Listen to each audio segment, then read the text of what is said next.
ఆంధ్రప్రదేశ్లో మహిళలకు ఉచిత బస్సు ప్రయాణంలో ఒక ట్విస్ట్ పెట్టబోతా ఉందా ప్రభుత్వం అంటే అవుననే వార్తలు వినబడుతున్నాయండి. కేవలం కొంతమంది మహిళలకు మాత్రమే ఆ పథకం అమలు చేయాలని అట ప్రభుత్వంలోని అధికారులు, ఆర్టీసీలోని అధికారులు కూడా నిర్ణయించాలనే ఒక ఊహాగానాలైన వార్తలు వస్తున్నాయి. ఇప్పుడు మనం ఆ వార్తలు ఏంటి, అందులోని అప్డేట్ ఏంటి మనం తెలుసుకుందాం. ఏపీలో ఆర్టీసీ బస్సుల్లో మహిళలకు ఉచిత ప్రయాణాన్ని అమలు చేస్తామని ఎన్నికలకు ముందు హామీ ఇచ్చిందని కూటమి ప్రభుత్వం అందరికీ తెలిసిందే. అయితే అధికారంలోకి వచ్చి ఇప్పటికీ 6 నెలలు దాటిపోతా ఉంది. మహిళలకు ఈ బస్సు ఫ్రీ పథకాన్ని త్వరితగతిన ప్రకటించాలని ప్రభుత్వం సిద్ధమవుతా ఉంది.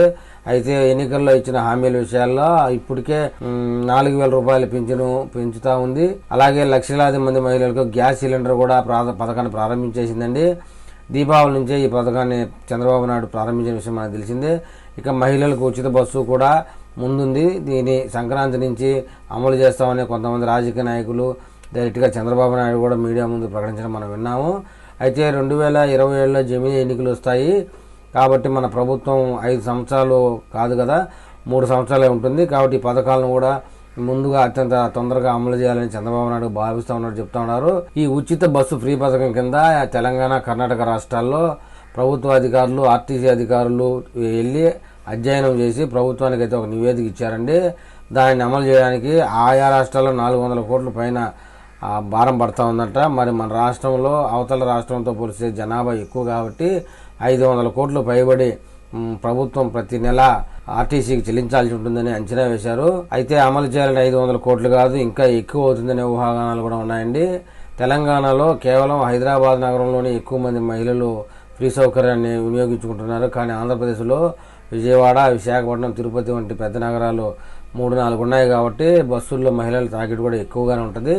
అందువల్ల ఆర్టీసీకి బస్సులు కూడా ఎక్కువ కావాలి, ఎక్కువ బస్సులు కూడా అవసరం అవుతాయని అధికారులు నివేదికలో తెలిపారు. కొత్త బస్సులు కొనుగోలు చేయడం అనేది ఇప్పుడు ప్రభుత్వం ముందు పెద్ద ఛాలెంజ్గా ఉందని చెప్తున్నారండి. ఆ మాత్రం రిస్క్ తీసుకుంటే గానీ మహిళలకు ఉచిత బస్సు ప్రయాణ పథకం అమలు చేయడం కష్టమని భావిస్తూ ఉన్నారు.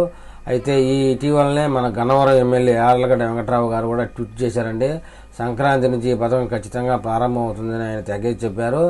వచ్చే సంక్రాంతి నుంచి మహిళలకు ఫ్రీ జర్నీ ఉంటుందని, ఇందుకోసం ఆర్టీసీ అధికారులు, ప్రభుత్వ అధికారులు కూడా వేగవంతంగా పనిచేస్తారని చెప్పారు.